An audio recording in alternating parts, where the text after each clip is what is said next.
ሰላም እንደምን አላችሁ ውድ የሆርን ኮንቨርሴሽን ተመልካቾች። ዛሬ ደግሞ የአብይ ቀጣይ የወታደራዊ እቅዶች ላይ ዳሰሳ እናደርጋለን። በተለይ የትግራይ የአብይ ስትራቴጂ ምንድን ነው ብለን አንዳንድ ጥያቄዎችን ጠይቀን እንመልሳለን። ከዛም የአማራና የኦሮሚያ የአብይ ጦር ስትራቴጂ ምንድን ነው የሚለውንም አንዳንድ ነገሮችን እናነሳለን። በተለይ ደግሞ ዎር ኦፍ አትሪሽን የሚባለውን ኮንሰፕት በደንብ እንዳስሳለን። በተለይ ኦሮሚያና አማራ ክልልን በተመለከተ አብይ የሚጠቀመው የጦርነት ስትራቴጂ መዳሰስ ያስፈልጋል። ይህንን የምንዳስሰው በተለይ ኦሮሚያ ውስጥ የሚንቀሳቀሱ የኦሮሞ ነጻነት ሰራዊት እና የአማራ ክልል የሚንቀሳቀሱ ፋኖዎች ይህንን ያውቃሉ። ግን ለህዝቡ የአብይ ስትራቴጂ ምንድን ነው፣ ምን አይነት የጦር ስትራቴጂን ይከተላል ብለን መዳሰስ ያስፈልጋል። ለምን አብይ በአሁኑ ሰዓት የተለያዩ የጦርነት ስትራቴጂዎችን እየተከተለ ነው? እነሱን በአንድ በአንድ ማየቱ ጥሩ ነው። እዚህ ላይ ወደ መጨረሻ ላይ የአብይ ጦር ችሎታ አለው ወይ፣ የጦር የማካሄድ ካፓሲቲ አለው ወይ፣ አሁን የሱ ሰራዊት ምን ያህል ይዋጋል የሚለውንም በዚሁ እያየን እንሄዳለን። በመጀመሪያ ደረጃ እንግዲህ የአብይ የጦር ስትራቴጂ ማለት ጠላት ብሎ አብይ የፈረጀው አማራ ክልል፣ ኦሮሚያ ክልል፣ ትግራይ ክልል እና ኤርትራ በአሁኑ ሰዓት አለ። እነኚህ አካባቢ የሚንቀሳቀሱ አብይ ጠላት የሚላቸው ቡድኖች አሉ። እነኚህ ጠላት ቡድንና ግብአቱ ነው። አሁን ጦርነት ስንል የሚንቀሳቀስ የታጠቀ ቡድን ሳይሆን እሱ የሚጠቀመው የሰው ኃይልም ሀብትም መሳሪያም ድጋፍም ታርጌት ነው የሚሆነው። አሁን ከትግራይ ለምንድን ነው ነዳጅ የተቋረጠው? ከ6 ወር በፊት ነው ይሄ ነገር ዜና ሆኖ የቀረበው። ለምንድን ነው ይሄ ነገር የሆነው? የሚቀጥለው ጦር ስላለ ትግራይ ላይ ጦርነት ስለሚያስፈልግ ከጅምሩ ትግራይ አካባቢ የአብይ ጦር ስትራቴጂ ነበር፣ ስንናገር ነበር። ብሎኬድ ነበር። አሁን ደግሞ ዛሬ የሰማነው የድሮን ጥቃት ነበር። ለምን? የኤር ዶሚናንስ ስላለው አብይ ኢትዮጵያ ላይ ኤር ዶሚናንስ አለው። ይህም ማይካድ ነው። አሁን ፋኖ የራሱ ድሮን ወይ ደግሞ ጄቶች የለውም። የኦሮሞ ነጻነት ሰራዊትም የራሱ ጄት የለውም። ትግራይ ዲፌንስ ፎርስም እስካሁን ጄት የለውም። ስለዚህ አብይ ኤር ዶሚናንስ አለው። እንግዲህ የእግረኛ ጦር ላይ አብይ ዶሚናንስ የለውም። ይሄን እነኚህ እንትኖችን ከግምት ውስጥ ያስገባ አብይ ምን ይጠቀማል፣ የጦር ስትራቴጂዎቹ ምን ሊሆኑ ይችላሉ፣ እናም ምን ሆነዋል። ኦልሬዲ ከውስጥም የምናገኘው የጦር ዝግጅቶች መረጃዎች አሉን። እነኚህ ነገሮችን ነው አንድ ላይ የምናየው። በመጀመሪያ ደረጃ የአማራ እና የኦሮሚያ ክልል የአብይ የጦር ስትራቴጂውን በደንብ እንዳስሳለን።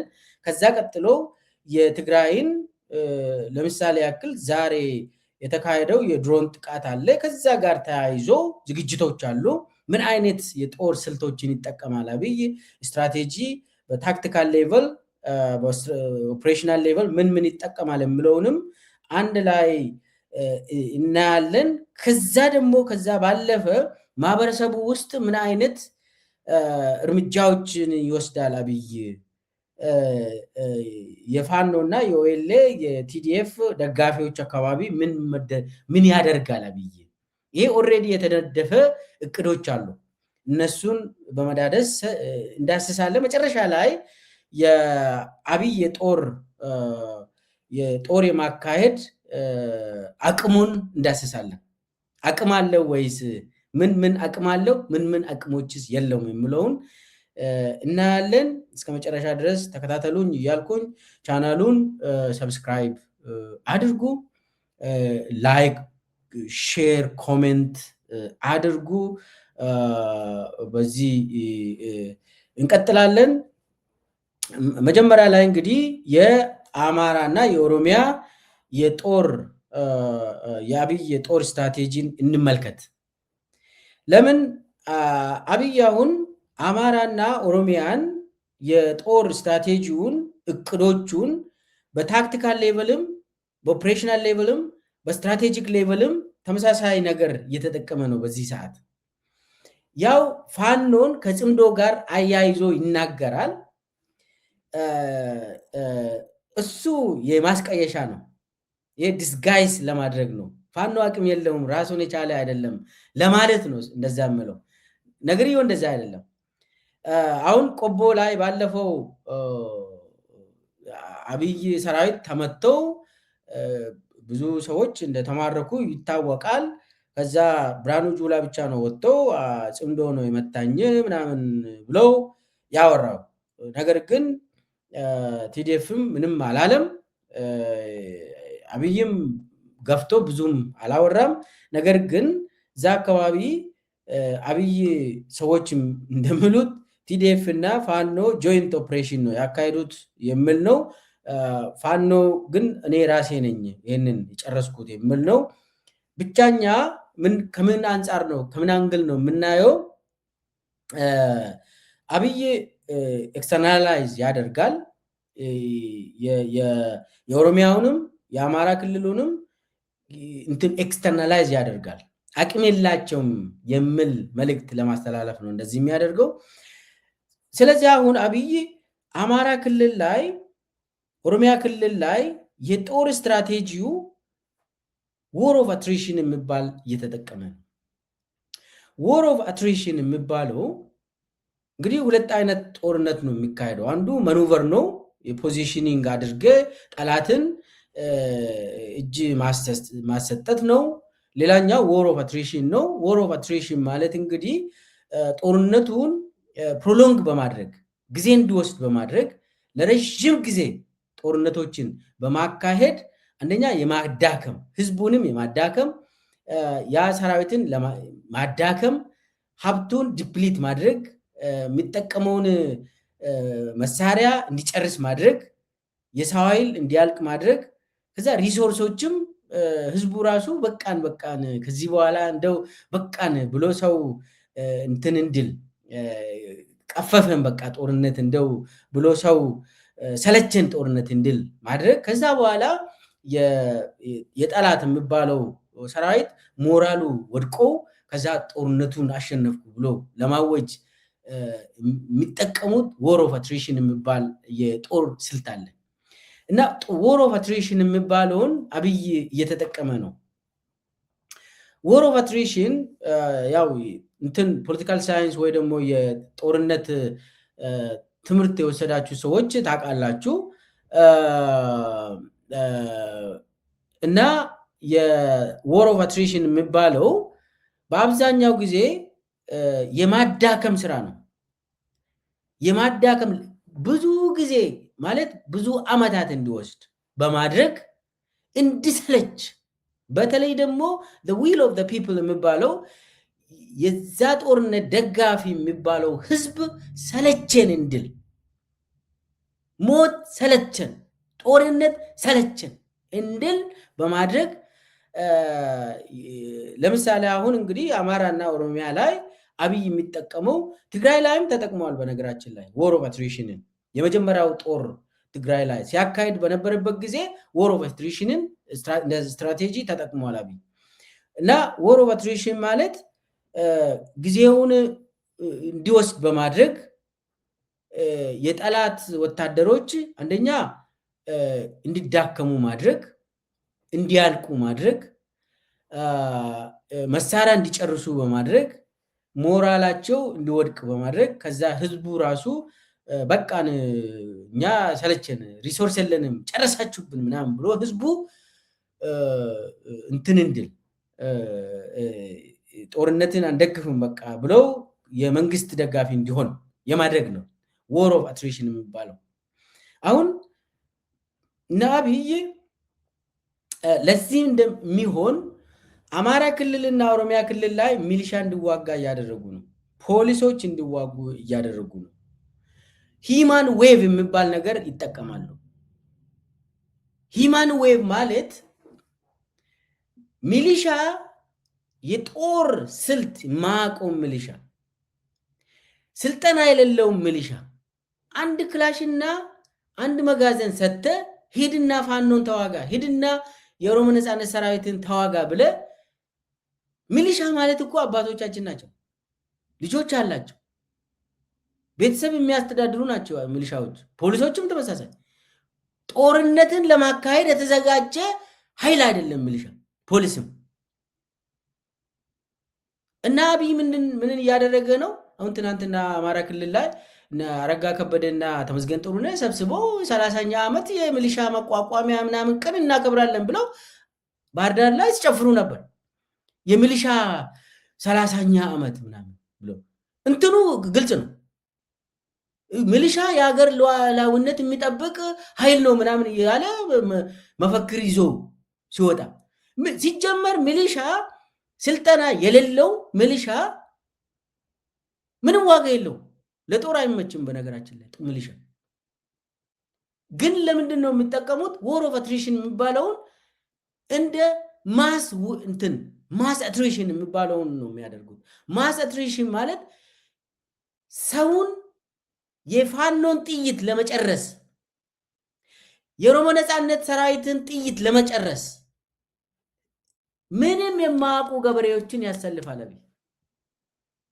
ምንም ስልጠና የሌላቸውን ሚሊሻዎችን ያሰልፋሉ። ይህ ሂመን ዌቭ የሚባለው ማለት ነው። ተስፋ የቆረጠ ስርዓት ነው እንደዚህ የሚያደርገው። አብይ በሁለቱም ክልሎች ማንን ነው እያስጨረሰ ያለው? የሰው ልጅን እያስጨረሰ ነው።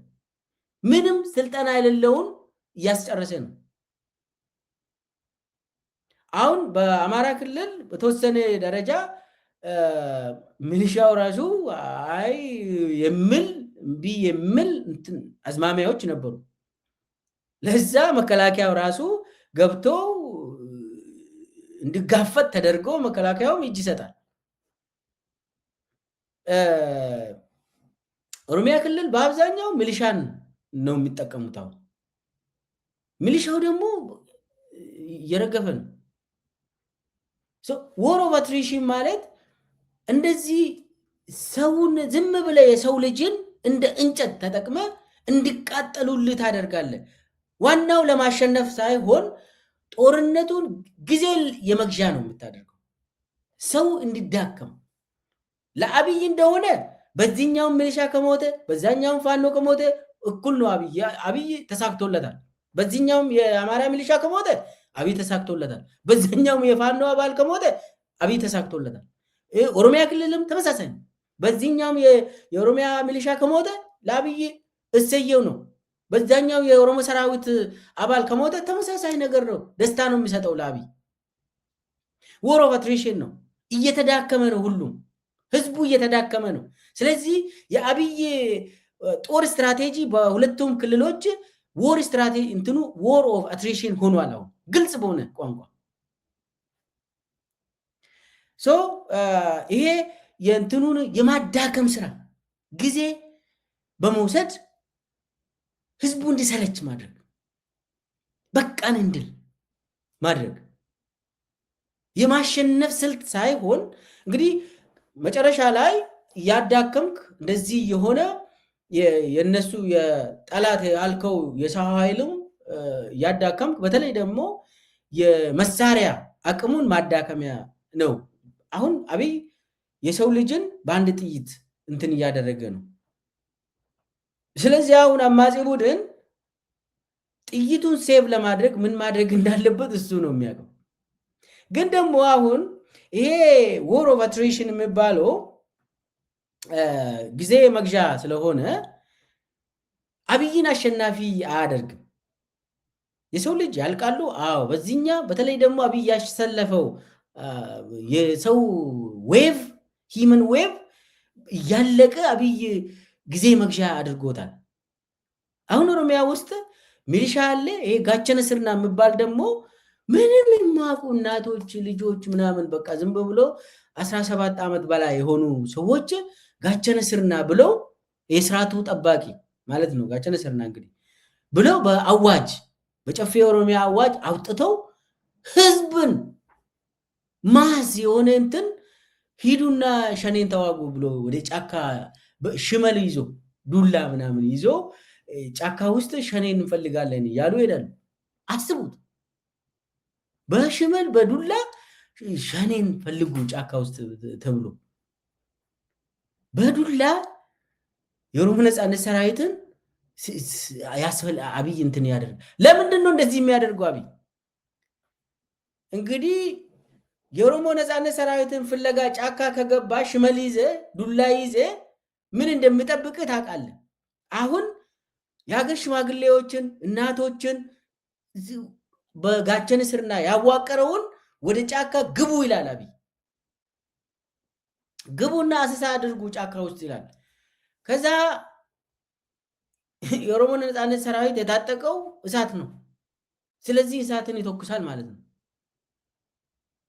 ሽመል ይዜ ዱላ ይዜ እንዴት እንትን ትፈልጋ ጦርነት ትገባለ? አብይ ምንድን ነው እያደረገ ያለው? የኦሮሞ ነፃነት ሰራዊት ጥይት በሰው ልጅ እንዲያልቅ እያደረገ ነው።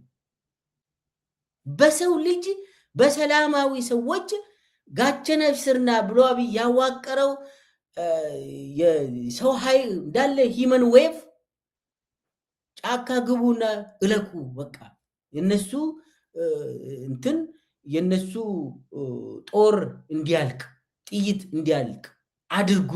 ከዛ መጨረሻ ላይ ደግሞ መከላከያ ይመጣል ብለው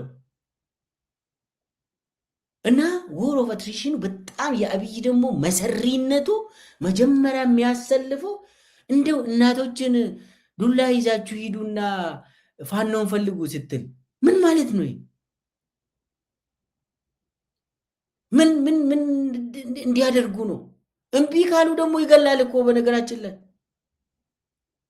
እናቶች አባቶች አሁን እኛ አንሄድም ምንድነው ዱላ ይዘን አንሄድም ስሉ ይገላል፣ ይረሽናል አብይ። እና ይሄ ዎር ኦፍ አትሪሽን የሚባለው አብይ የሚጠቀመው ሰውን አሰልፈው የጠላትን ጥይት መጨረስ የሚባለውን ስትራቴጂ ይጠቀማል አብይ። ንጹሃን ዜጎችን አሰልፈው ጠላት ያለውን ጥይት እንዲጨርስ ያደርጋል አብይ። ሚሊሻ ጋቸነ ስርና የአካባቢ ምናምን በጎጥ የተደራጀ ከለ ኃይል ምናምን ይሄ ሁሉ የማዳከም ስራ ነው የሚያደርገው። ካዳከምን በኋላ ደግሞ የተቀረችው ደግሞ እጅ ትሰጣለች ብሎ ያወሩ የለ እንዴ? ጨርሰናል ምናምን ደረጃ ደርሷል እየተባለ ይሄ ስትራቴጂ 7 ዓመት ሙሉ ኦሮሚያ ላይ የተከተሉት ውድቅ ሆኗል። ኦኤልኤ አልተዳከመም፣ ጠንክሮ ወጣ። ስለዚህ ዎር ኦፍ አትሪሽን ኦኤልኤን ጠቀመ እንጂ አብይን አልጠቀመም። አማራ ክልል ላይም ተመሳሳይ ስትራቴጂን ተጠቅመው ፋኖች ጠነከሩ እንጂ በዎር ኦፍ አትሪሽን ፋኖች ጠነከሩ እንጂ አልተዳከሙ። ስለዚህ አሁን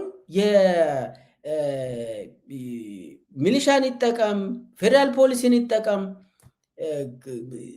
የክልል ፖሊስን አድማ ብተና፣ ምንጥስዮ፣ ጸረ ሽምቅ ተዋጊ የተለያዩ ሬጉላር የተባሉ ኢ መደበኛ የሆኑ ሰራዊት ያልሆኑ ኢ መደበኛ አደረጃጀትን ተጠቅመው በአካባቢ የሚንቀሳቀሱ ኃይሎችን ለማዳከም የተጠቀመው አብይ የተጠቀመው የጦር ስልት አብይን አልጠቀምም። በተቃራኒው ተቃዋሚዎችን ጠቅሟል። ሰው አሁን ካያችሁ እንደው የሂመን ዌቡ ጦር ሰራዊትም የአብይ ሰራዊትም እንግዲህ መከላከያ ሰራዊት የሚባለው ሂመን ዌቭ ሆኗል። አብይ ምንድን ነው እያደረገ ያለው? በኦሮሚያም በአማራ ክልልም እያየን ያለ ነው። የአብይ መከላከያ ሰራዊት አባላት የአብይ በግድ ነው ሰዎችን በጅምላ አፈሳ አድርጎ ስልጠና ሁርሶ ላይ ጦል ላይ ምናምን የተለያዩ በርሸለቆ ቸብ ነገር 3 ወር ምናምን ነገር ስልጠና ሰጥቶ ከዛ ያሰማራል። ካሰማራ በኋላ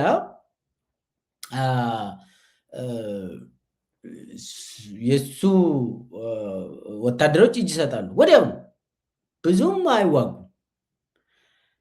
ስለዚህ አሁን ሂመን ዌቭም በመከላከያ ውስጥም እየሰራ አይደለም። በአፈሳ እንትን አሁን አብይ የሚያሳየው የወታደር ብዛት በየቀኑ ዛሬ እንኳን ብርሃኑ ጁላ ሁርሶ ላይ የሆነ እንትን ብለው ያሳያል። ቀይ ባህር ምናምን ስዕል እንትን ብሎ ያሳያሉ። እነሱ አሁን ስለ ቀይ ባህር ያወራሉ፣ ግን ደግሞ ቤት ውስጥ ኦሮሚያ ክልል ውስጥ አማራ ክልል ውስጥ እየተሸነፉ ነው። የነሱ ጦር ስትራቴጂ እየሰራ አይደለም። አትሪሽን ዎር የሚባለው እየሰራ አይደለም። ሰው ኦፍኮርስ እያለቀ ነው። አብይ እያስጨረሰ ነው። በተለይ ፖሊስና ሚሊሻ እያለቁ ነው፣ እየረገፉ ነው በሁለቱም ክልሎች። በኦሮሚያም በአማራ ክልልም የሰው ልጅ እየረገፈ ነው።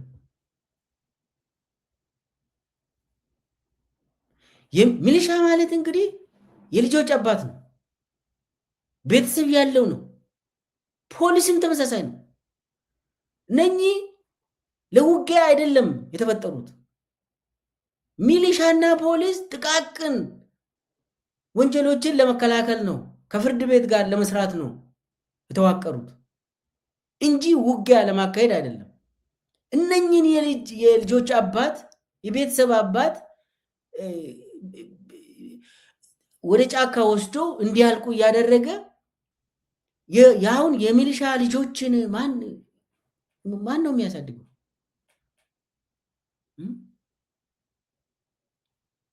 እንግዲህ ተበተኑ ማለት ነው። የሚሊሻ ቤተሰብ ይበተናል፣ እየተበተነ ነው።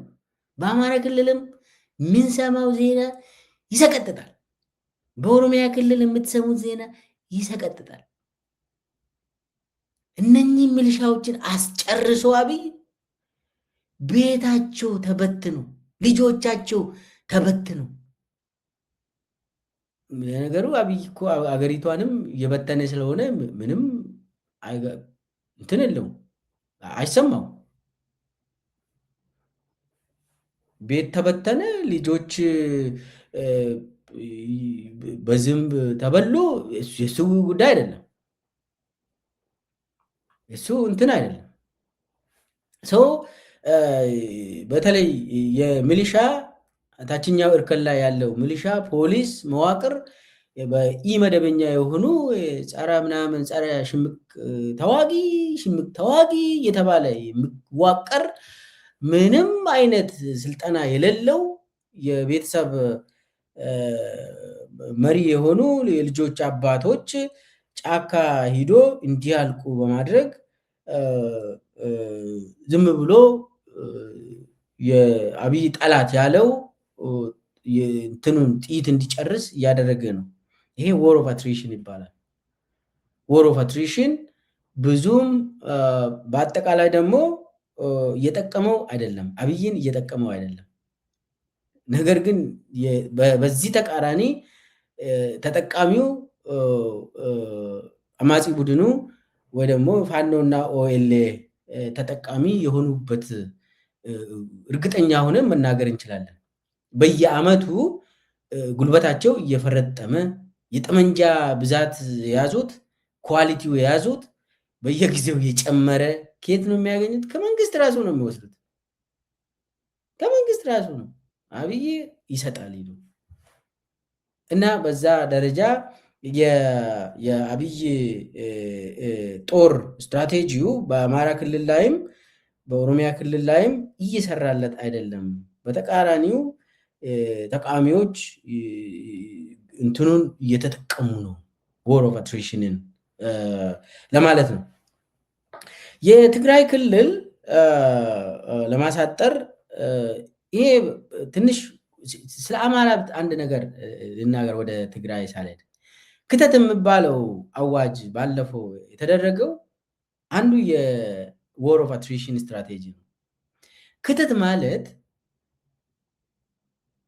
ህዝብን ሂድና እለቅ፣ እነሱ አንተ ላይ ተኩሰው እስከሚጨርሱ ድረስ ሂዱና አንድ በአንድ እለቁና ከዛ እናሸንፋለን ስትራቴጂ ነው ክተት ማለት።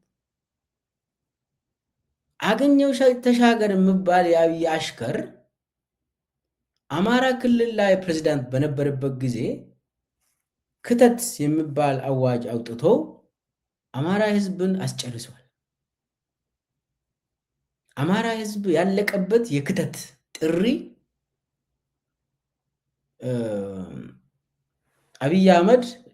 ለአብይ አህመድ አማራ ህዝብ ሲያልቅ ይደሰታል፣ ፕላኑም ስለሆነ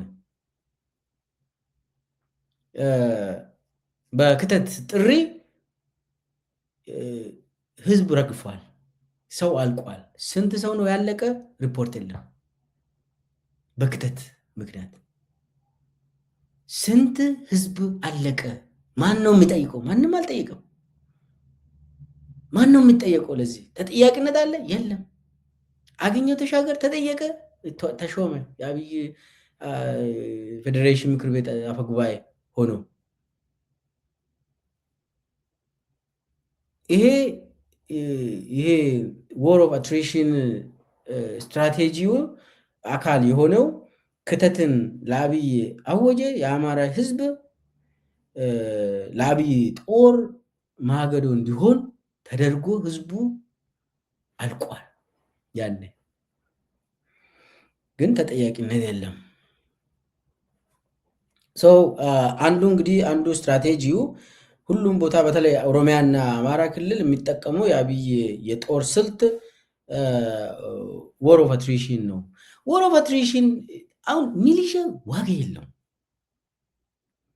ሲምፕሊ ወታደር አለኝ ብሎ ለማሳየት ነው እንጂ ጊዜ መግዣ ነው እንጂ ዋጋ የለው፣ አሸናፊ አያደርግም።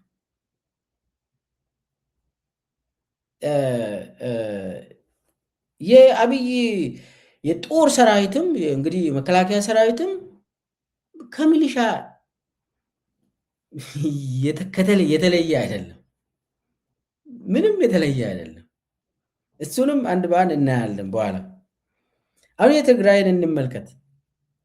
የትግራይ ጦር ስትራቴጂ ምንድን ነው? አብይ የሚከተለው የትግራይ ጦር ስትራቴጂ ምንድን ነው ለምለው ጥያቄ አንደኛ ትግራይ ላይ ዲካፒቴሽን ስትራቴጂ ነው የሚከተለው አብይ።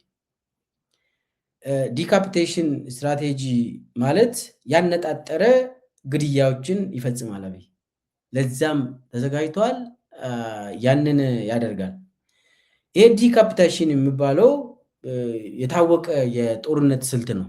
አመራሩን በመግደል የተቀረውን መበተን ማለት ነው። ስለዚህ ታርጌትድ የሆነ ኪሊንግ ይደረጋል ትግራይ ላይ። የቲዲኤፍ አመራሮች ቲፒኤልኤፍ አመራሮችን በመግደል የተቀረውን ደግሞ መበተን ስትራቴጂ ነው።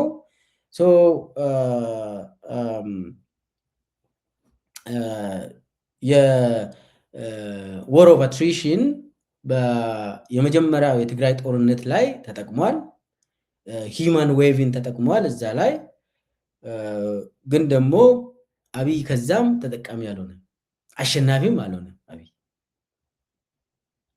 ተሸነፈ፣ 40 ተገርፎ ወጣ ከትግራይ። ተደመሰሰ የተባለው ህወሓት አመራርም አዋራ ሆኗል፣ የለም ከዚህ በኋላ አፈር ነው የተባለውም ዳግም ተመልሶ ትግራይ ላይ መንግስት ሆኖ ቁጭ ብሏል አሁን። እና ያ ዎር ኦፍ አትሪሽን በአሁኑ ደረጃ የዎር ኦፍ አትሪሽንን የኦሮሚያና አማራ ላይ ይከተላል። አሁን በስትራቴጂ ደረጃ ትግራይ ላይ የሚሰራው አንደኛ የእንትን ታርጌትድ የሆነ ኪሊንግ ይጠቀማል። ያ ደግሞ የኤር ፎርስ ስራ ነው የሚሆነው።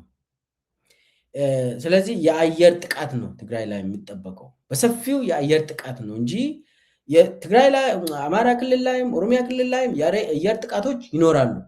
ግን ደግሞ በሌላ በኩልም የምድር ጦር ይጠቀማል። ያም የተሸነፈ ይሄዳል። ኦሮሚያ ላይም አማራ ክልል ላይም ይሄ የታወቀ ነው። ግን በዚህ ሰዓት በአሁኑ ሰዓት ለትግራይ የተዘጋጀው የአየር ኤር ዶሚናንሱን በመጠቀም ታርጌት ኪሊንግን፣ ግድያዎችን፣ ዲካፒቴሽን፣ አመራሩን መጨረስ የሚባለው ስትራቴጂን ይጠቀማል። ከዛ በኋላ የሚፈልገውን ኃይል እዛ ከቀሩት ጋር ኔጎሽየት ለማድረግ ይሞክራል። በአሁኑ ሰዓት ሙሉ በሙሉ ትግራይ ውስጥ ገብቶ ወታደር አስገብቶ ትግራይን ኦኪፓይ ማድረግ መግዛት ምናምን ኦልሬዲ አይቷል። እሱን እንደማይሞክሩ እያወሩ ነው ውስጥ ለውስጥ። ትግራይ ውስጥ ገብተን እንደዚህ መያዝ ምናምን ነገር ባንሞክር ይሻላል። ግን ደግሞ ያው እነ ብርሃኑ ጁላም በየጊዜው ትግራይ ትሂድልን ሂዱልን ምናምን የሚሉት እኮ ተስፋ ቆርጦ ነው። ውስጥ ገብቶ ማስተዳደር እንደ የሆነ ጉንዳን ውስጥ መቀመጥ ነው ብሎ ያወራሉ። ትግራይ ውስጥ ገብቶ እነሱን በመከላከያ ለመያዝ መሞከር ጉንዳን ውስጥ በቃ ዝም ብለ መቆም ወይ ደግሞ የሆነ እሾ ነገር መዋጥ ይላሉ። ስለዚህ የነሱ የስትራቴጂ ምንድን ነው የሚሆነው? የአየር ኃይል የአየር ላይ ጥቃት፣ ድሮን፣ ኤርፎርስ በመጠቀም አየር ኃይልን በመጠቀም ትግራይን ማዳከም ስራ ይሰራሉ። ኢንክሉዲንግ መቀሌን የመምታት ዝግጅቶች ይኖራሉ። ስለዚህ አመራሩና ዋና ኢንፍራስትራክቸር የሚባለውን የመደምሰስ ስትራቴጂ ያላቸው። ስለዚህ ቲዲኤፍ ይጠቀማል። ያንን ተጠቅሞ እኛን እንትን ያደርጋል፣ ይመታል የሚሉትን ዋና የሀገሪቷን ሪሶርስ ይመታሉ። እንግዲህ ኢንፍራስትራክቸሩ በስንት ቢሊዮን ብር በኢትዮጵያውያን ገንዘብ የተገነቡ ሀብቶች ናቸው። እንግዲህ ትግራይ የኢትዮጵያ አካል ነው፣ የገነባ ነው። ብዙ ሀብቶች አሉ። እነሱም ዲስትሮይ የማድረግ ስልቶችን ነው፣ አመራሩን የመግደል የመበተን፣ ከዛ የተቀሩት የተዳከሙ ካሉ ደግሞ ከነሱ ጋር ኔጎሽየት ማድረግ የሚል ነው እንጂ እዛ ገብቶ የማስተዳደር ምናምን ለጊዜው ብዙ አያወሩም። ብልጽግናዎች ይህንን እያወሩ አይደለም። ስለዚህ ይሄ ማለት ደግሞ በትግራይ ድንበር አካባቢ መከላከያ አይንቀሳቀስም ማለት አይደለም። አንዳንድ ቦታ መምታት ይችላሉ። ለምሳሌ ዛሬ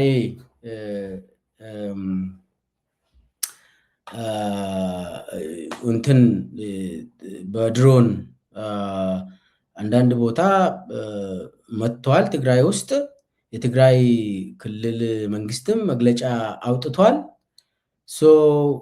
ምንድን ነው ይሄ የሚያመለክተው?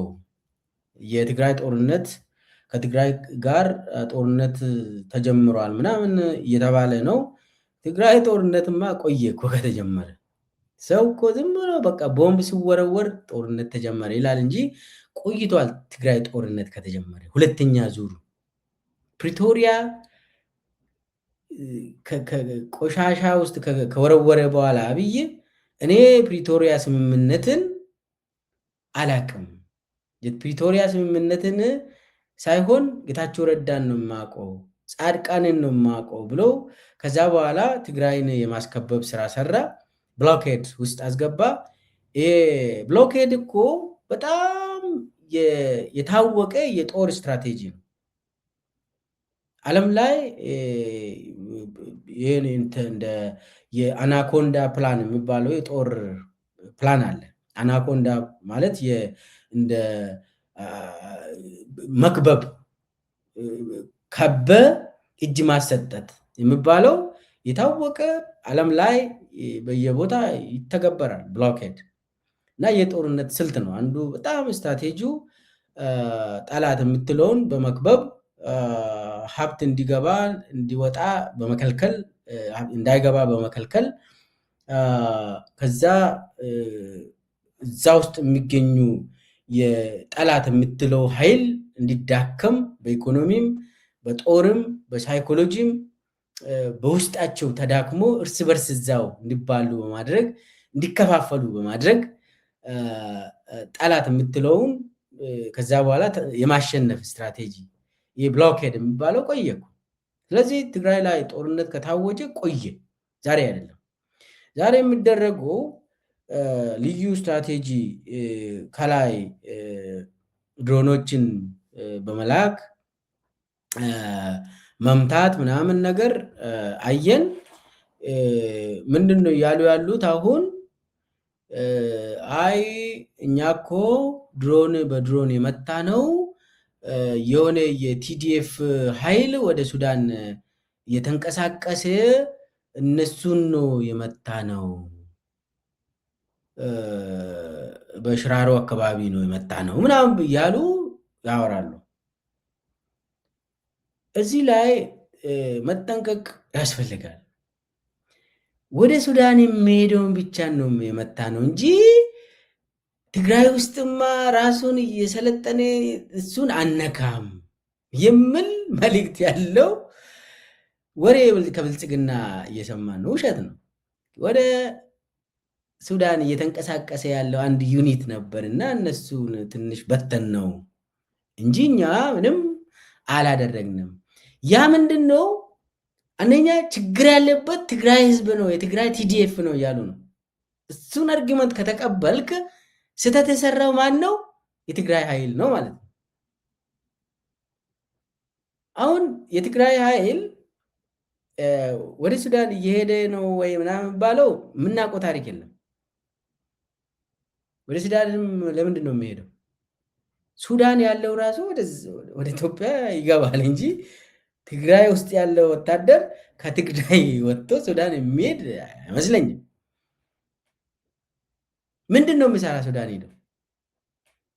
ኦኬ አልቡራኒን ሊደግፍ ነው እዛ ሄዶ። ስለዚህ እዚሁ ምቱ ነው የተባለው ከዩኤኢ። ስለዚህ የዩኤኢ ድሮን ነው ትግራይን የመታው። እንደዛ ከሆነ ኦኬ፣ እስቲ አንድ እንትን እንበል፣ እሱ አንድ አናሊሲስ እናድርገው። ግን ደግሞ የአብይ ድሮን ስለሆነ ያው ዞሮ ዞሮ ከዩኤኢ ነው የሚመራው። ይሄ ማስቀየሻ ነው። ስትራቴጂው ይሄ የኤር ዶሚናንስ ስላለን ትግራይን የምንሞክረው ከአየር ነው የሚለው ተነድፎ ነው እየሄዱበት ያለ። ስለዚህ እንዲያውም ወደ ሱዳን የሚሄዱት ብቻ ነው የምንመታ እንጂ መቀሌ አካባቢ ፈታ ብላችሁ እነ ደብረ ጽዮን ስብሰባችሁን ማካሄድ ትችላላችሁ የሚል መልእክት ከሆነ አደገኛ ነው። ዳይቨርሽነሪ ፕሮፓጋንዳ ነው።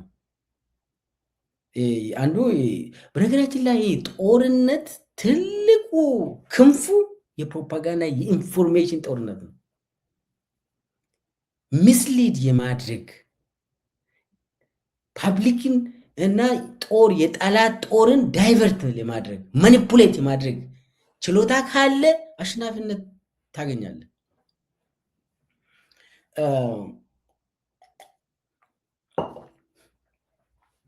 ሰው አብይ ማኒፑሌት እያደረገ ነው። በተለይ ደግሞ ይሄ ድሮን ትግራይ በድሮን ከተመታች በኋላ ፎርሹር የትግራይ ህዝብ አንድነታቸው ይጠነክራል። ዝም ብሎ ከጌታቸው ረዳና ጻድቃን ጋር ስምረት ምናምን እያለ የአብይ ድግስ እየበላ ለአብይ ሰርግ እንትን እያለ የሚሄደው ራቁቱን ነው የሚቀረው። ለምን? አንደኛ የተመታው ንጹሐን ዜጎች ናቸው። የትግራይ ኃይልም ይሁን ምን ይሁን ትግራይ ውስጥ ነው ያሉት። አይ ወደዛ እየሄዱ ነው። ሽሬ ሩቅ እኮ ነው አይደል? እንደ ሽሬ ከሱዳን ወደ ሱዳን እየሄዱ ነው የመታሁት አለ። እንዴት አወቀ? አሳውቆ እየሄዱ ነው። የአብይ ናሬቲቭ በጣም አደገኛ ስለሆነ ነው እዚህ ላይ ትንሽ ትኩረት የሰጠው። የትግራይ ጦርነት አሁን ከዚህ በኋላ የአብይ ስትራቴጂ ትግራይ ላይ የሚከተለው ኤር ነው። በአብዛኛው ጥንቃቄ የሚደረገውም እዛ አካባቢ ነው የሚሆነው ማለት ነው። ስለዚህ በአሁኑ ሰዓት የአብይ ጉልበት በጣም ተዳክሟል። ስለዚህ ይሄ ኤር ዶሚናንሱን ተጠቅሞ የሚፈልገው አብይ አመራሩን ነው። የቲዲኤፍ አመራርን ካገኘ እነሱን መብላት ይፈልጋል። የህዋት አመራሮችንም ካገኘ እነሱን ዲካፒቴሽን ስትራቴጂን ይጠቀማል። ግን ደግሞ አሁን አብይ እየወሰደ ያለው እርምጃ በትግራይ ላይ እየወሰደ ያለው እርምጃ ትግራይ ህዝብን አንድ የሚያደርግ ይሆናል። ያ ደግሞ ዞሮ ዞሮ የአብይ ስትራቴጂን አብይን አይጠቅምም። አብይ ተጠቃሚ አይሆንም። የራሱ ስትራቴጂ መልሶ አብይን ይገርፋል። አሁን አብይ ትንሽ ፀሐይ ወጣልኝ ብሎ ሲያወራ ነበር። በተለይ ጻድቃን እነ ጌታቸው እነ ሳሞራ እዛ አዲስ አበባ ላይ ተጋብቶ ከአብይ ጋር ስምረትን ፈጥሮ እና ትግራይ ፒስ ፎርስ የሚባለው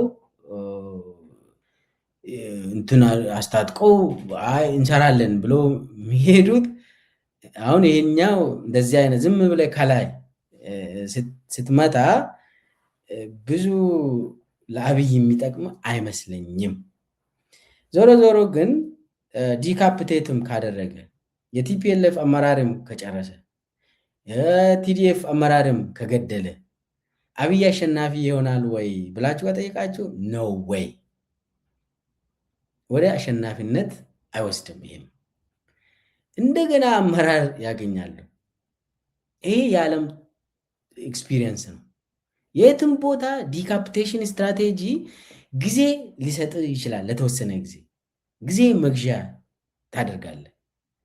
ግን ደግሞ አመራር ያጣ ቡድን ቶሎ ይተካና ይዋጋል። ስለዚህ አሁን ዴስፕሬት ነው ማለት ነው። አብይ በጣም ተስፋ የቆረጠ ስትራቴጂ ነው ማለት ነው። ይሄ ዲካፒቴሽን ነው። በዲካፒቴሽን የተሸነፈ ቡድን የለም ዓለም ላይ። የትም አገሮች ዲካፒቴሽን ስትራቴጂን ይጠቀማሉ፣ የታወቀ ነው። ግን ደግሞ በዲካፒቴሽን አያሸንፉም ያንን ግሩፕ። በኤር ዶሚናንስም ምንም አይነት ጦር አታሸንፍም። አንድም ቦታ ለማሸነፍ ኤር ዶሚናንስን እንደው እንደ ዝናብ ወደ ታች የምታወርድ ቢሆን ራሱ አታሸንፍም። የኢትዮጵያ ብቻም ሳይሆን የዓለም ታሪክ በኤርፎርስ የተሸነፈ ሀገር የለም። በኤርፎርስ ብቻ የተሸነፈ አማጺ የለም። በኤርፎርስ የተሸነፈ ክልል የለም። ስለዚህ ትግራይን በኤርፎርስ አንበረክካለሁ ብሎ አብይ የሚዝተው በድሮንና በእንትን ከላይ የሚወረወሩ ነገሮች ትግራይን አንበረክካለሁ ብሎ የሚዝተው አብይ የሚያዋጣ አይመስለኝም። ያ የጦር ስትራቴጂ ብዙም የሚያዛልቅ አይደለም። ሁልጊዜ የታወቀ ነገር ምንድን ነው? የእግር ጦር ነው መጨረሻም ኮንክሉድ የሚያደርጉ። የትኛውም ጦርነት በእግረኛ ነው። ይሄ ግራውንድ ፎርሱ ይጨርስና መጨረሻ ላይ ፖለቲካ ነው ማሳረጊያ የሚሆነው። ሁሉም ቦታ ጦርነት ከጨረስክ በኋላ በፖለቲካ ነው መዝጊያ የምታደርገው። የፖለቲካ ኔጎሽዬሽን ያስፈልጋል። ጦርነትን ብታሸንፍም በፖለቲካ ደግሞ ታስራለህ፣ እንትኑን ስምምነት ትፈጥራለህ። በፖለቲካ ጉልበትን ካሳየ በኋላ ከዚያ ፖለቲካ ነው ሶሉሽን የሚሆነው። ግን አብይ በግራውንድ ፎርስ ትግራይን ወሮ ይይዛል የሚባል በቲዮሪ ደረጃም አይታሰብም እና አብይም አያስበውም። ይሄንን አማራ ክልልና ኦሮሚያ ክልል ላይ የተዋረዱ ሰዎች አሁን ብዙ ጉልበት ወደዛ የሚወስዳቸው አይመስለኝም። በተለይ የአብይ ወታደራዊ አቅም ምን ይመስላል የምለውን ሳላወራ በፊት ሌላ ስትራቴጂ ያላቸው አብይ በተለይ ሶስቱ ኃይሎችን በተመለከተ ቲዲኤፍ፣ ፋኖና ኦኤልኤን በተመለከተ አንድ ስትራቴጂ ያላቸው ከፋፍሎ የማዋጋት የሚባል ከፋፍሎ የመውጋት እነሱን ሶስቱንም በተለያየ እንትን በአንድ በኩል ሶስቱ እንዳይነጋገሩ ማድረግ፣ በተናጠል መምታት። መጀመሪያ ላይ ሶስቱም ኃይሎች መካከል ብቻም ሳይሆን ለምሳሌ የኦሮሞ ነፃነት ሰራዊትን ከቻልነው ውስጥ ገብተን ማዳከም፣ እሱን ራሱ በዞን በጎጥ ምናምን ሰው እንዲያስብና መግዛት፣ አመራርን መግዛት። ከዛ በወለጋ የሚንቀሳቀሱ በሸዋ የሚንቀሳቀሱ አርሲ እና ጉጂ የሚንቀሳቀሱ 8ቱ የኦሮሞ ነፃነት ሰራዊት ዞኖች አካባቢ አመራሩ እንዲከፋፈል ማድረግ ከቻልነው እርስ በርስ እዛው እንዲባሉ ብናደርግ የሚል በእንትን ደረጃ በፖሊሲ ደረጃ ይዟል። ስለዚህ በውስጥ በኩል ኦሮሞ ነፃነት ሰራዊትን የማዳከም ስትራቴጂ ነድፏል። ፋኖንም በተመሳሳይ በውስጣቸው እንዳይጠነክሩ ወደ አንድነት የሄዱ በጣም አደገኛ ነው። ፋኖ አንድ መዋቅር ነው ያለው፣ አንድ ኮማንድ ሲስተም ፈጥሯል። በጣም ለብልጽግና ለአብይ አደገኛ ነው። አሁን ይሄንን እንዴት ነው የምናዳክመው? በውስጣቸው እንዴት ቦምብ በአመራሩ መካከል የሆነ ነገር መፈንዳት አለበት ብሎ በውስጥ ትልቅ ገንዘብ ወጥቶ ትልቅ የሚባል ኢንቨስትመንት ወጥቶ ኤአይ ሁሉ እንዲሰማራ። እንግዲህ የኤአይ ስራ ደግሞ አርቲፊሻል ኢንተለጀንስን በመጠቀም የተለያዩ እንትኖችን በመፍጠር አንዱ ቡድን ከአብይ ጋር እየተመካከረ ነው። ሌላኛው ምን ትጠብቃለህ? ይኸው እክሌ እኮ ሊገባ ነው፣ አስረስ እኮ እንደዚህ ያደረገ፣ ከዛ ደግሞ እክሌ ደግሞ እንደዚህ ያደረገ። ስለዚህ እዛ ውስጥ እንትን የማድረግ እንዲከፋፈሉ ማድረግ አንዱ ስልት ነው።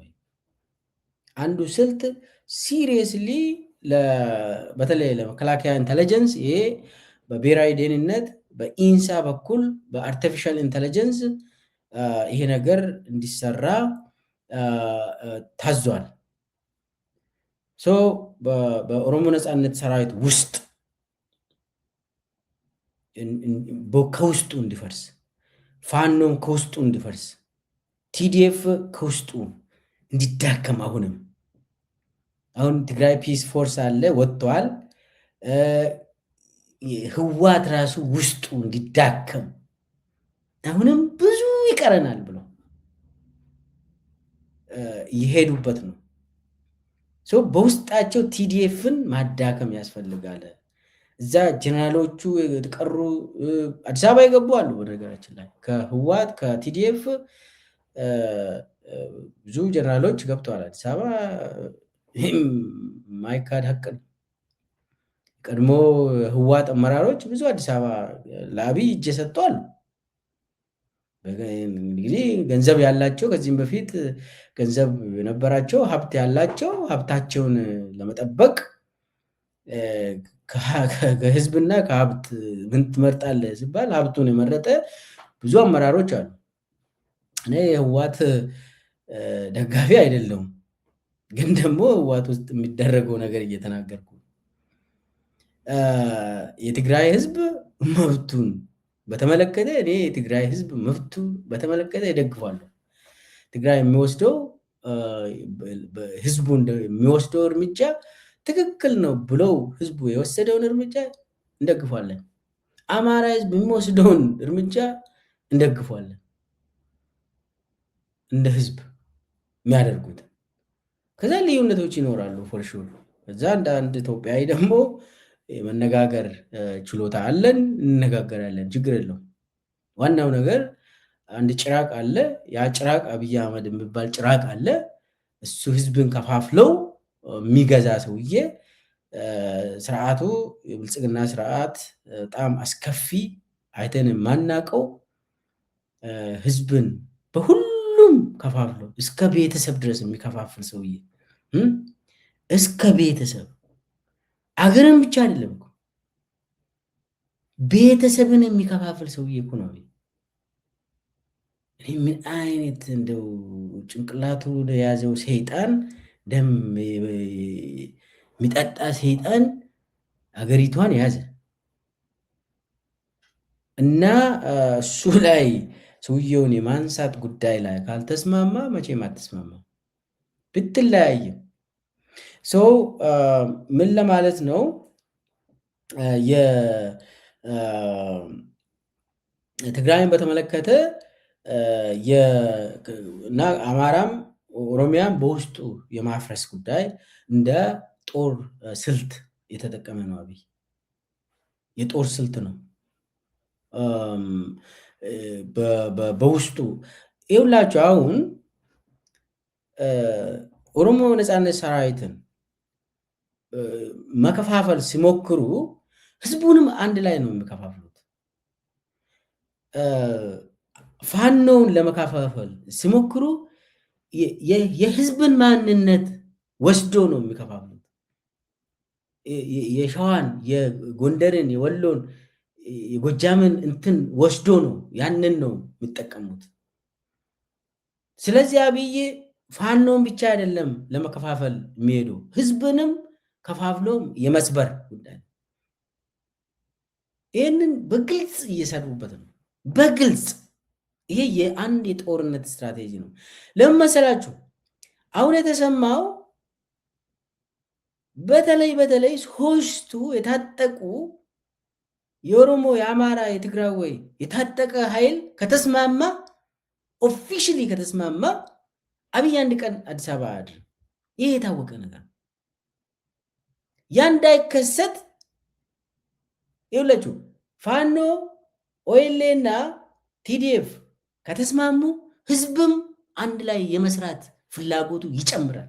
ይሄ ማንም ሰው የሚያውቀው ኤቢሲዲ ፖለቲክስ መማር አያስፈልግም። የታወቀ ነገር ነው። የሆነ ነገር ከተጀመረ ኦፊሻሊ ህዝቡ አንድ ይሆናል ብሎ ይሰጋል። አብይ ይፈራል።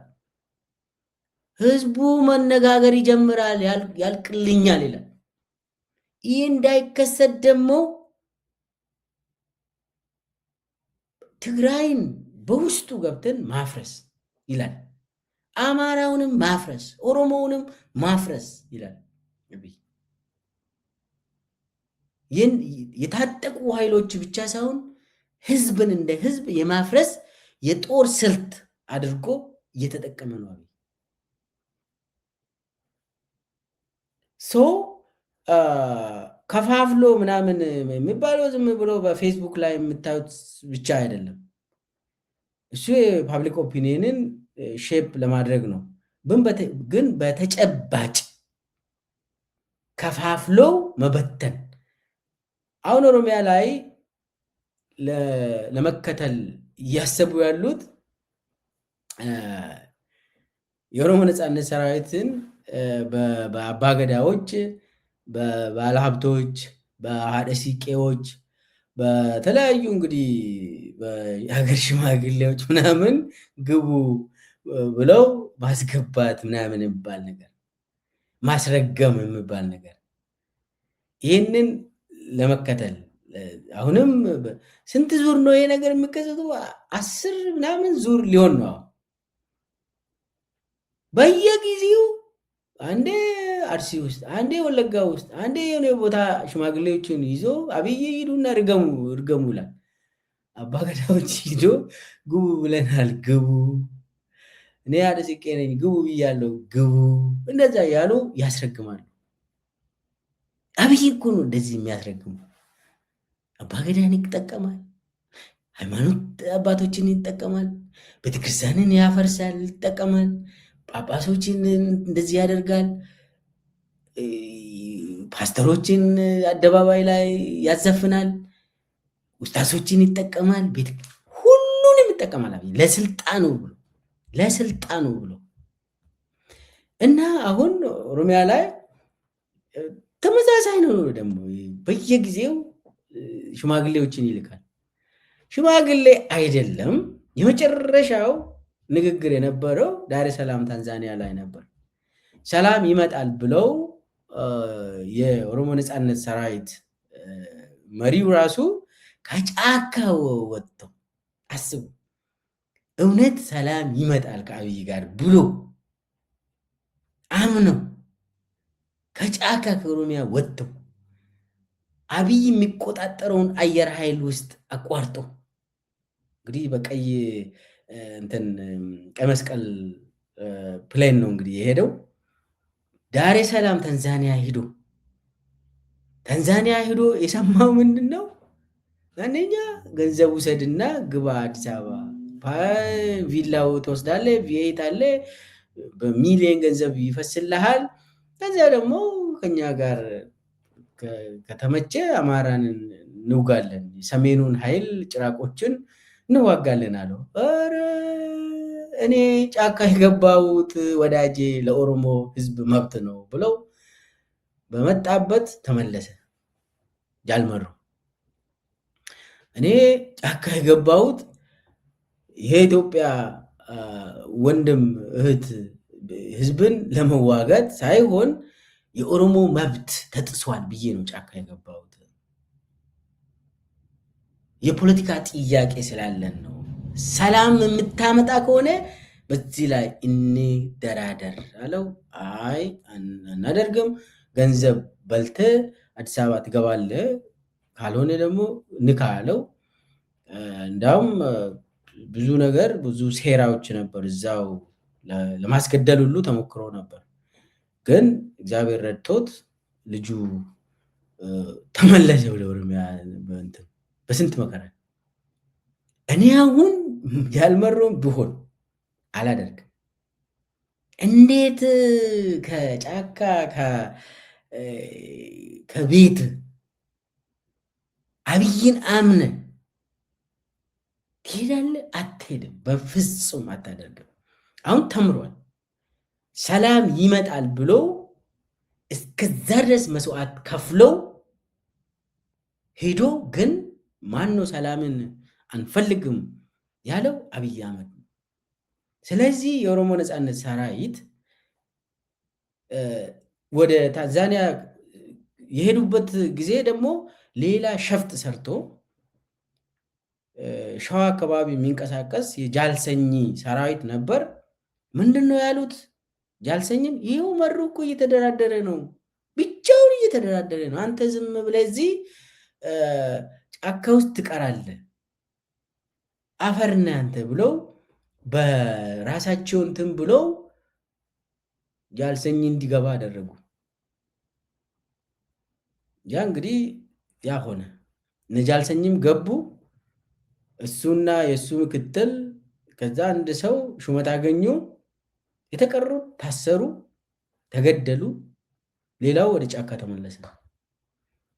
አብይ ሰላም የሚፈልግ ሰው አይደለም ለማለት ነው። በውስጥ ያዳክማል፣ ለማፍረስ ይሰራል በውስጥ። ስለዚህ የኦሮሞ ነጻነት ሰራዊት አሁን በሽማግሌዎች የሚደለል አይመስለኝም። ያበቃለት ጉዳይ ነው። ፋኖም እንደዚህ ቲዲኤፍ አካባቢም አይ ቲንክ ይሞክራሉ፣ በውስጥ ብዙ ነገር የማድረግ እንትን እየሞከሩም ነው፣ ይሞክራሉ። አንዱ ይሄ የጦር ስልት ነው ለማለት ነው።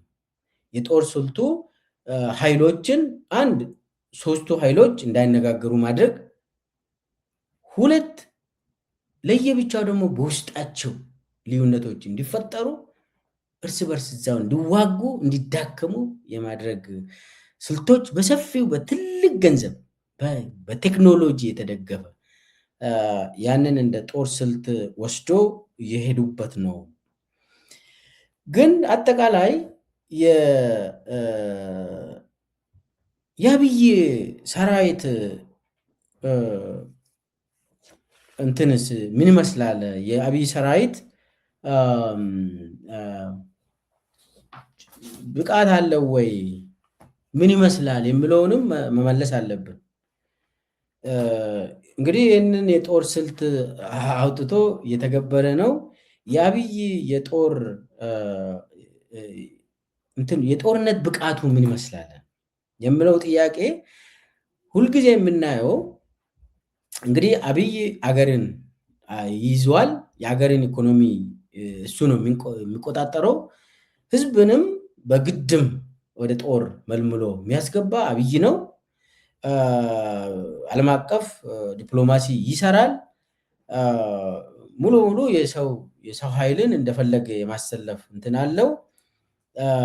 ስለዚህ ፕሮፓጋንዳን ይጠቀማል። የሀገር ሀብትን፣ የሀገር ሚዲያ ሁሉንም ስለሚጠቀም ጉልበት አለው ወይ?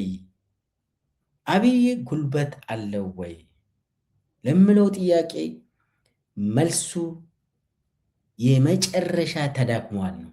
አብይ እንዴት ነው የተዳከመው ለምለው ጥያቄ ሶስት መሰረታዊ ነገሮችን ሁልጊዜ የምናየው ማየት ያለብን ነገር፣ አንዱ ዊል የሚባለው የህዝብ ድጋፍ፣ ለአብይ ጦርነት ህዝብ ድጋፍ ይሰጣል ወይ? ሁለተኛ ፐርፐዝ፣ ለምንድን ነው ይህንን ጦርነት የሚያካሂደው? የጦርነቱ ግብ ምንድን ነው? አሳማኝ ነው ወይ? አመራሩ በፖለቲካ ብስለት ጦርነቱን ይመራል ወይ? ማለት አብይ በፖለቲካ ብስለት ጦርነቱን እየመራ ነው ወይ? ኦሮሚያ ላይ፣ አማራ ክልል ላይ፣ ትግራይ ላይ የሚለውን እናያለን። the purpose of the war, the reason, the government መንግስት ኢትዮጵያ ውስጥ ቅቡልነት ያለው መንግስት አለ ወይ የሚለውን እናያለን። ሶስተኛ መከላከያ ሰራዊት የተደራጀበት ሰራዊቱ አቅም አለው ወይ? የትጥቅ አቅም አለው ወይ? ማንፓወር፣ ሞራል ኮሚትመንት አለው ወይ የሚለውን በኮማንድ ኮንትሮል አመራሩ ስትራቴጂክ ሌቨል የመከላከያ ሰራዊት አመራሩ ምን ይመስላል? ኦፕሬሽናል ሌቨል አመራሩ ምን ይመስላል? ታክቲካል ሌቨል በታችኛው እርከን ላይ ያለው መከላከያ ሰራዊት አመራሩ አንድ በአንድ ሁሉንም ካየ የሶስተኛው እንትን ቻንስ ኤንድ ፕሮባቢሊቲ የሚባል ነገር ኢቫሉዌት ታደርጋለህ። በዚህ መሰረት the will of the people አሁን ህዝቡ የአብይን ጦርነት፣ የአብይን የኦሮሚያ ጦርነት፣ የአብይን የአማራ ጦርነት፣ የአብይን የትግራይ ጦርነት ህዝቡ ይደግፈዋል ወይ? ደግፎ ደግሞ ልጆቹን መስዋዕትነት እንዲከፍል ለአብይ ሂድ፣ የአብይ ሰራዊት ሁነ ብትሞት ጥሩ ነው ብሎ ልጆቹን ይገብራል ወይ? ሀብትን ይገብራል ወይ? ታክስ ሙሉ ታክስ ከፍሎ ያለውን ሀብት የኦሮሚያ ውስጥ በትግራይ ጦርነት ልኩ አንገ ልቡ የሚባለው ከዶሮ እስከ ህይወት እሰጣለሁ የተባለው ዛሬ እንደዛ ይባላል ወይ? ትግራይ ኦሮሚያ ክልል ውስጥም አማራ ክልል ውስጥም ባለፈው የትግራይ ጦርነት ላይ ህዝቡ ድጋፍ ሰጥተዋል። በእውነቱ ከሆነ ሙሉ በሙሉ ባይሆንም ህዝቡ ደግፏል። ስለዚህ the will of the people the will of the people አንዱ ጥላቻ ነው። ጦርነት ለማካሄድ ጥላቻ ያስፈልጋል። አሁን ህዝቡ አሁን ይኸውላችሁ አሁን አርሲ ላይ ግድያ ተፈጽሞ አብይ ግድያ ፈጽሞ ሸኔ ነው የሚለው ህዝቡ ሸኔ የሚለውን አብይ ሸኔ የሚለውን የኦሮሞ ነፃነት ሰራዊትን እንዲጠላ ፈልጎ ነው። እንዲጠላ ካስደረገ በኋላ ደግሞ ናና ሸኔን ተዋጋ ልልህ ነው። ወለጋ ውስጥ ቶሌ ማሳክር የሚባለው ቶሌ ጭፍጨፋ እና ቶሌ ማሳክር was committed by ፈቀደ አብዲሳ። ፈቀደ አብዲሳ የአብይ ሰራተኛ ነው። አማራን ጨፍጭፎ ሸኔ ነው አለ። ከዛ በኋላ ደግሞ አማራን ናና ሸኔን እንዋጋ አለ። ለምን? አንዴ ጭራቅ ካደረግክ በኋላ ሰው እንዲጠላ ታደርጋለህ። ሰው ደግሞ ያንን ቡድን እንዲጠላ ካደረግክ በኋላ ያንተን ጦርነት እንዲደግፍ ታደርጋለህ። ይሄ ዊል የጦር እንትን ነው፣ የጦር ስልት ነው። ስለዚህ አንተ የምትዋጋ ለምሳሌ ኦሮሞ አካባቢ ፋኖን ጭራቅ አድርጎ አብይ ለምንድን ነው ምስለው? ፋኖ እየመጣብህ ነው፣ ቡልጉ ካባ ምናምን የሰሜኑ ጭራቅ ብሎ አብይ ቅስቀሳ የሚያደርገው ኦሮሚያ ውስጥም ደቡብ አካባቢም ይህንን ቅስቀሳ የሚያደርገው ለምንድን ነው? the will of the people the will የሚባለውን ለማግኘት ነው። እና ህዝብ ጠልቶ ዝም ብዬ ከተቀመጥኩ እነሱ ስለሚወጡብኝ እነሱ ደግሞ ከመጡብኝ ማጣው አንዱ ይሄንን አጣለሁ፣ ሁለት ይሄንን አጣለሁ፣ ሶስት ይሄንን አጣለሁ ብለ ስለዚህ ሂጄ መሞት ነው የሚሻለው ብለ መወሰን አለብን። ስለዚህ አሁን የአማራ ክልል ህዝብ ደግሞ ይህ ታሪካዊ ጠላት ወያኔና ኦኔግ እየመጡብ ነው፣ ስለዚህ ታጥቀ ለአብይ ሰራዊት ሆነ ብለው ፕሮፓጋንዳ ይሰሩበታል። ለምን? ይሄ አሁንም ዘዊል የሚባለውን ለማግኘት ነው። አስጠልተው ሀብቱንና ህይወቱን እንዲገብርለት ያደርጋል ስርዓቱ። ያ ነገር አለ ወይ ነው አሁን ኢትዮጵያ ውስጥ የአብይን ጦርነት የሚደግፍ ለአብይ ጦርነት ብሎ መስዋዕትነትን ለመክፈል የተዘጋጀ ማህበረሰብ አለ ወይ ነው አሁን ዛሬ ኢትዮጵያ ውስጥ። ለአብይ ገንዘቤን ሰጣለሁ፣ ህይወቴን ሰጣለሁ እና እነኚህ ግሩፖችን ብቻ ሂጄ እነሱን ተዋግቼ ብሞት ይሻላል የሚል ቡድን አለ ወይ ኢትዮጵያ ውስጥ? አይመስለኝም። ስለዚህ የህዝብ ድጋፍ ማለት የህዝብ ፍላጎት ያስፈልጋል ጦርነትን ለማካሄድ። ትግራይ ውስጥ ሂደ ተዋግተ አሸነፈ እንትን ለማድረግ የህዝብ ፍላጎት ቁጭት ያስፈልጋል ለአብይ። ያ አለ ወይ ነው ዛሬ? የለም። ስለዚህ ምንድን ነው የሚሆነው? ሰራዊቱ በጉልበት ይመለመላል ማለት ነው። የአብይ ሰራዊት በጉልበት በአፈሳ ስልጠና ይወስዳል። በጉልበትና በአፈሳ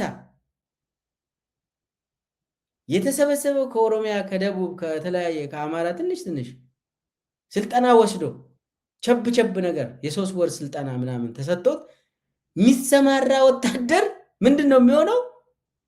ምንም ሳይተኩስ እጅ ይሰጣል። ስለዚህ ሂማን ዌቭ የሚባለው አይሰራም ማለት ነው። ሳይተኮስበት እጅ የሚሰጥ ሰራዊት ነው የምትገነባው። ለምን? አንደኛ ፐርፐዝ የለውም። ይሄ ያ መንግስትም ቅቡልነት ያለው መንግስት መሆን አለበት። የምትደግፈው መንግስት መሆን አለበት። የምትዋጋው ለምትደግፈው መንግስት መሆን አለበት። አብይን ደግፎ ለአብይ ምሞት የትኛው ዞን ነው? በሻሻ ነው? ተው እንጂ በሻሻ እንዳለ ለአብይ ምሞትለት የለም። ሰላም ይፈልጋል በሻሻ አለቀ። ስለዚህ አሁን አብይ በየቀኑ በየ6 ወር ወይ በየ3 ወር ስልጠና ሰጥቼ አስመረኩ ምናምን ብሎ የሚያሳየው እንዴት እንደሚመለመሉ እናውቃለን። በግድ የሚመለመሉ የወታደር አባላት፣ የመከላከያ አባላት በግድ የሚመለመሉ ከዛ ሂዱና ተዋጉ ይባላል። አሁን ተሰላችሁ። መከላከያ ሰራዊት እላ ያሉ ራሱ ተሰላችተዋል። ስለዚህ አሁን የጦርነት የቻንስ ኤንድ ፕሮባቢሊቲ የሚባለው ሶስተኛው መሰረት የአንድን ጦር ለማሸነፍ ለማካሄድ የሚያስፈልገው ዊል ፐርፐዝ እና ቻንስ ኤንድ ፕሮባቢሊቲ ነው። ሶስት ናቸው። ቻንስ ኤንድ ፕሮባቢሊቲ የሚባለው የጦርን ያንተ ወታደር ምንነትን የሚያሳይ ነው። አሁን ህዝቡ ስለማይደግፍ መንግስት ደግሞ ቅቡልነት ስለሌለው አውሬ መንግስት በመሆኑ አሁን ተመረጥኩ ምለው በውሸት ያልተመረጠ መንግስት ስለሆነ የሚመለመል ወታደርም ከሚሊሻ የሚበልጥ አይደለም። ልክ ሚሊሻ ነው በሉ። ስለዚህ የውሸት ነው ማለት ነው። ዲስጋይስ ነው። በቃ እሱ ያሳያል እንጂ ዋጋ የለውም። ዋጋ የሌለው ሰራዊት ነው የሚሆነው። ምንም ዋጋ የለው፣ ምንም አይዋጋለትም። ሂዱና ምናምን ትንሽ ቱክስ ከተከፈተ እጅ ሰጥቶ በሰላም አትግደሉኝ ወዳጆች፣ እኛ ወንድማማቾችንን አብይ የሚባል ነው እንደዚህ የሚያደርገን ብለው ቶሎ ሰላም የሚፈጥሩ ናቸው ቶሎ።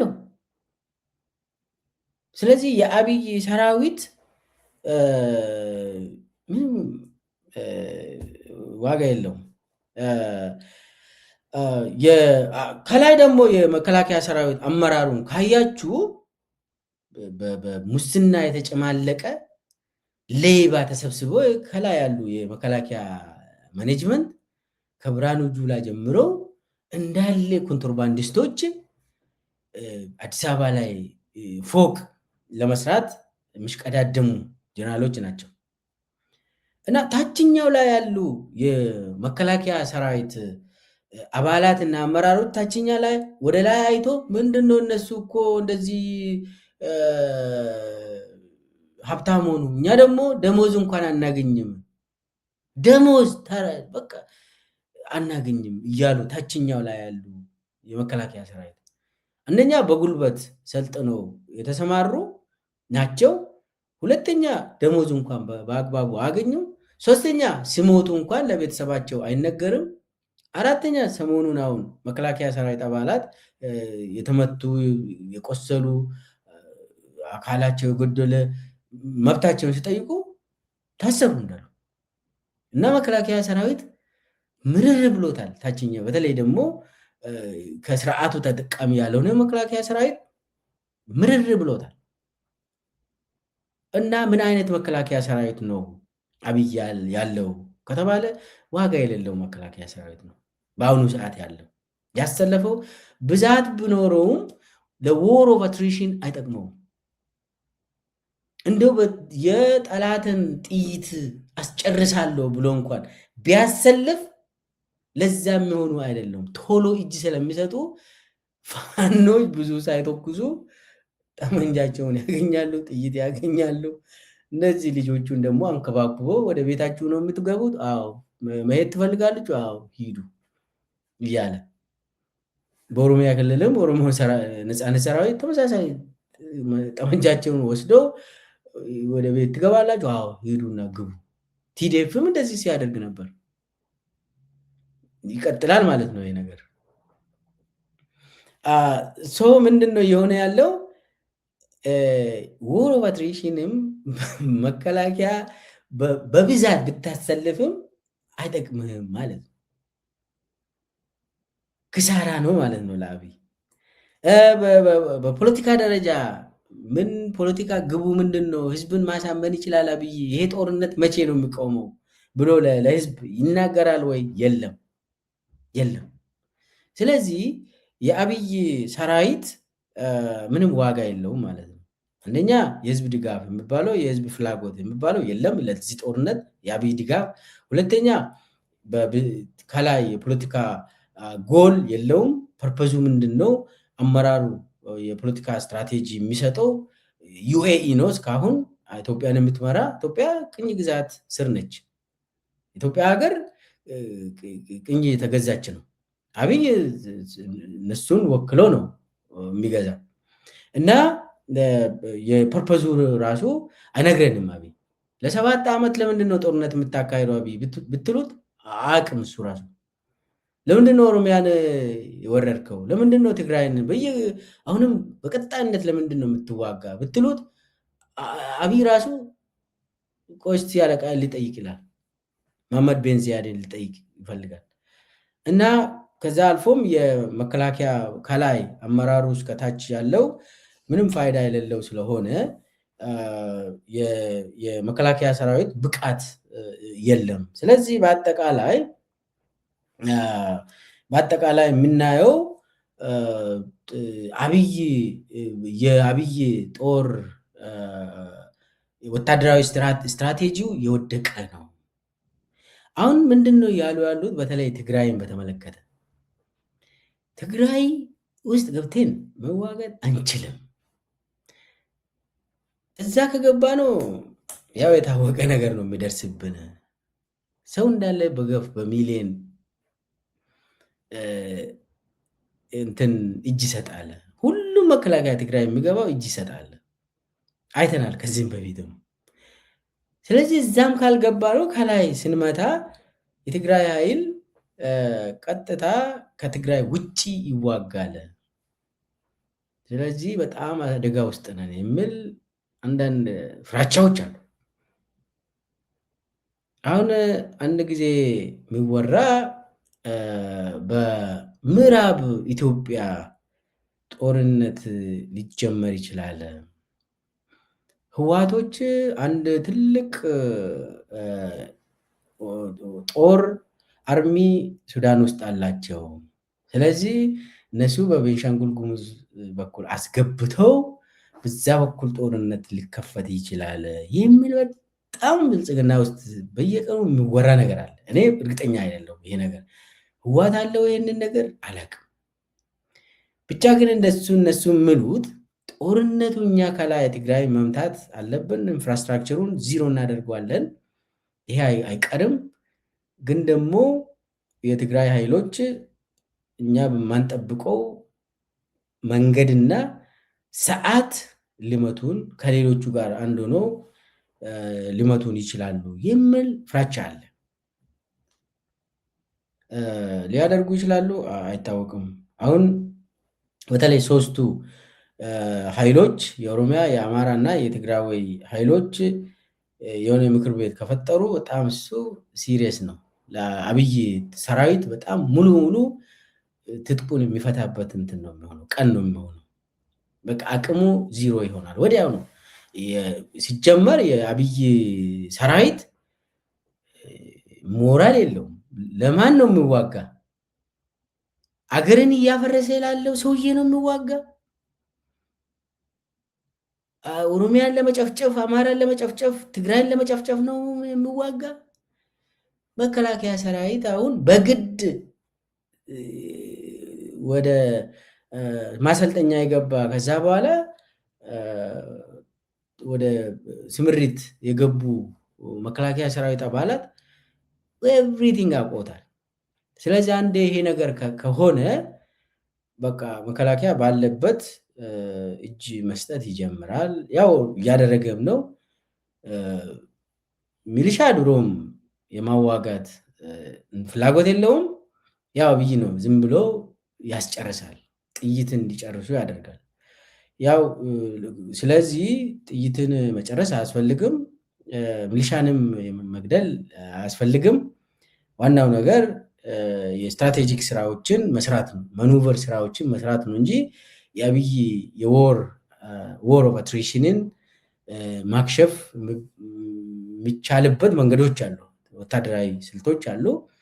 እሱም በገልብጠው መቅረብ ነው፣ ከዛ አብይን መሰናበቱ ነው እንጂ የአብይ ትራፕ ውስጥም መግባት አያስፈልግም።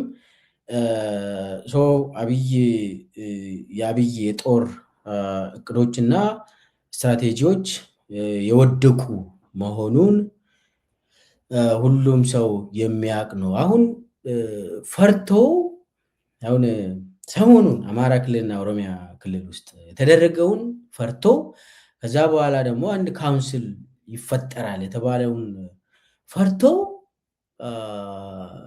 እየተመካከሩ ነው።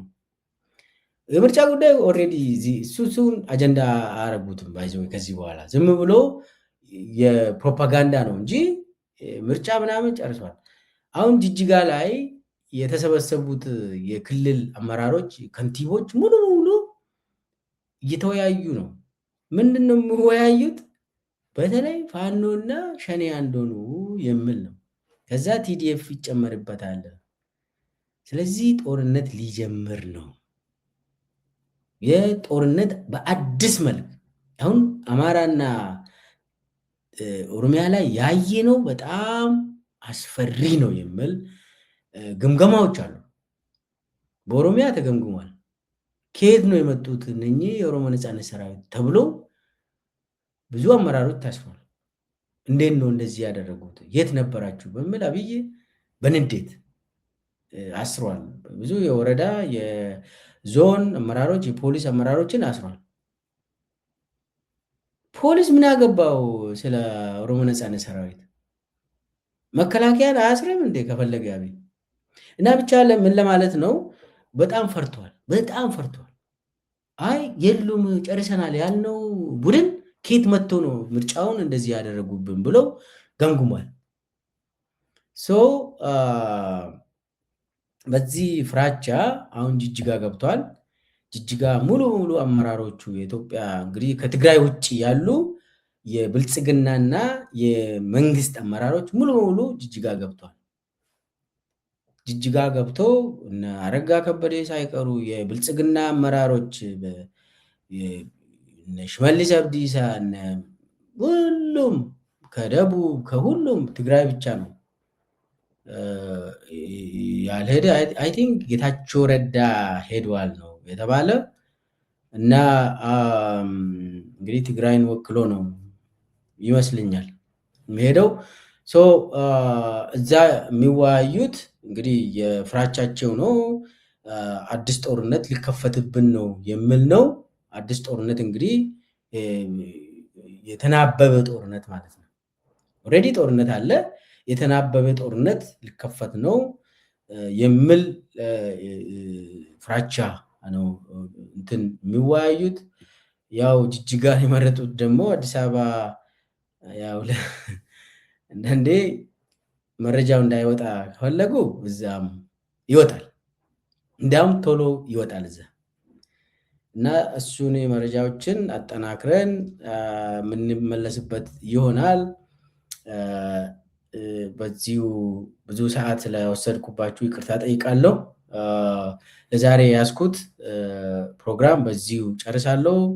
ቻናሉን ሰብስክራይብ ያላደረጋችሁ አሁንም ሰብስክራይብ አድርጉ፣ ላይክ፣ ኮሜንት እያደረጋችሁ አመሰግናለሁ። በሌላ ርዕስ እስከምንገናኝ ሰላም ሁኑ። አመሰግናለሁ። እወዳችኋለሁ።